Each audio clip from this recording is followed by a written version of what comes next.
Oke, kembali lagi ya bersama saya Anan.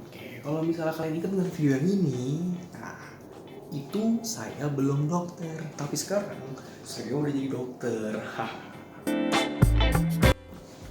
Oke ya, sekarang ini lagi zamannya corona.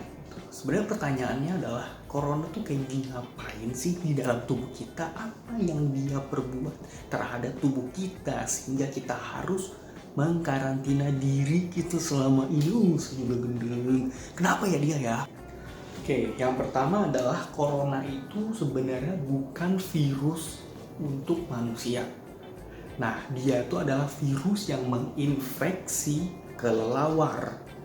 Nah, suatu ketika, entah gimana ceritanya, dia bisa hinggap di tubuh manusia dan menyebabkan pandemi seperti sekarang ini.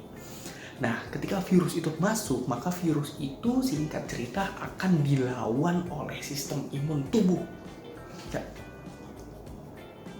Nah, ketika dia udah dilawan sama sistem imun tubuh, nah selanjutnya permasalahannya adalah virus corona ini tidak semerta-merta dia bisa mati di dalam tubuh kita saat itu juga. Nah, setelah tadi virus corona itu masuk, nah dia itu menyebabkan kerusakan pada sel pernafasan kita, yaitu namanya alveolus. Jadi alveolus itu dia berupa seperti balon. Nah, bayangkan ketika balonnya itu dia ada sesuatu yang menghinggapi dan dia sifatnya tajam. Lama-kelamaan apa? Berdos. Balonnya dia akhirnya pecah. Dan akhirnya kenapa? Akhirnya kita akan sulit bernafas.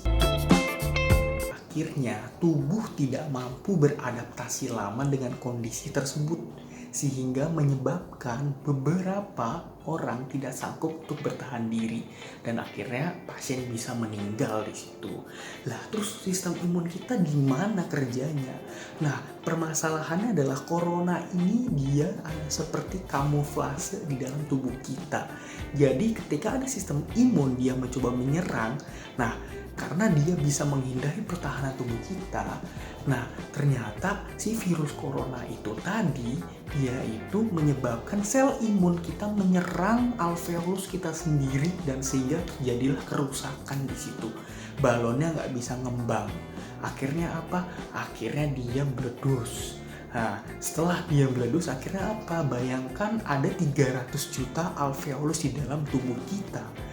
Dan ketika satu pecah, lama-lama yang lain ikutan pecah dan akhirnya apa? Akhirnya selesai. Nah, kita sebagai orang yang sehat, kita lebih baik cukup menghindari kontak dengan orang-orang yang terpapar. Bagaimana kita tahu orang ini terpapar atau tidak? Jawabannya ya harus dites. Cuman permasalahannya adalah apakah semua tesnya itu mumpuni di dalam negara kita? Belum seluruhnya. Jadi lebih baik ya kita menghindari daripada mengobati. Jadi lebih baik teman-teman health people di sini menghindar saja untuk sementara waktu di rumah aja. Gak usah kemana-mana. Bisa via online apapun itu. Begitu. Aja lah, gak usah kemana-mana ya. Mending kalian bisa sambil ngikutin dari dokter saya. Di sini kalian bisa banget untuk tahu sih penyakit-penyakit apa aja sih yang sebenarnya yang bisa menyerang tubuh kita. Jadi kita lebih baik menghindari daripada mengobati. Jadi teman-teman di rumah aja. Dan juga jangan lupa kalau teman-teman suka sama video ini boleh di share dan jangan lupa di subscribe. Oke, see you health people.